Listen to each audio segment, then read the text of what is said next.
family, but it still may not be good for your marriage. That makes sense? Hey, I'm marriage mentor Jeeva Sam with a daily nugget of wisdom for you that I'm calling Memo for Married Men. Well, most of us guys, have this instinct, I believe, to that we need to provide for our families. We need to do whatever it takes, and that means sometimes working long hours, spending time away from our wives and our children if we have them.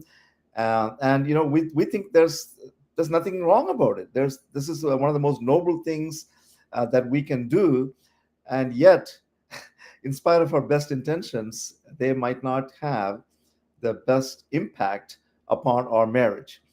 And I recently discovered this because, on top of being a marriage mentor, I'm also involved in some business ventures on my own, online, networking, all this kind of stuff. That's just something I just love to do and enjoy doing. And of course, I'm doing it for the family. I'm doing it for the sake of developing some additional sources of income that will, tide us over and keep on providing for us in our retirement. But recently, while I was going through a series of sessions called Cherish by Gary Thomas with a group of married men from our church, one of the questions that he wanted us to ask our wives is, hey, is there something that I'm doing that is actually, uh, that even though I think it may be good, is actually, impacting you and affecting you adversely? And so my wife of 40 years, Sulojana, said to me, you know what? I do appreciate what you're doing. However, there are times when you spend so much time, especially evenings, talking to others, helping others, and she knows I'm helping others.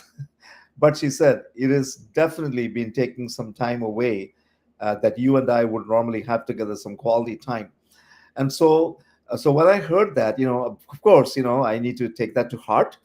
I cannot try and justify it, even though I can. But my thinking now is, what can I do to make sure that what I'm doing that is noble and helpful for the family does not actually end up impacting my marriage in a negative way.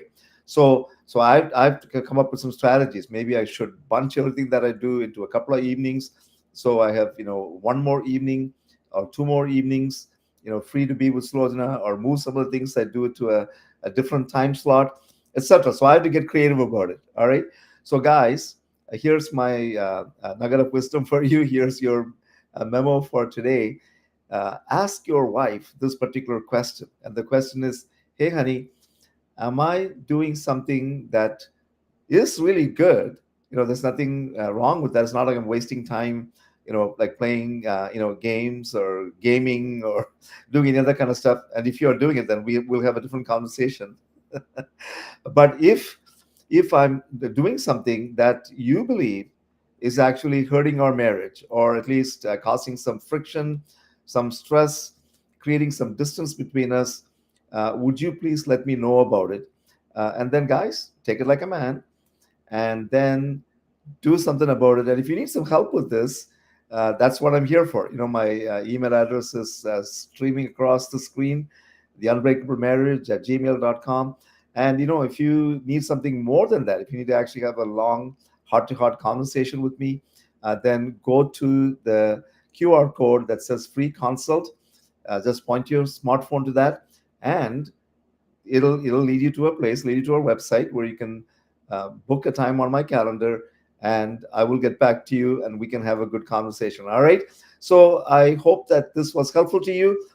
Please share this with others if you found it helpful, guys.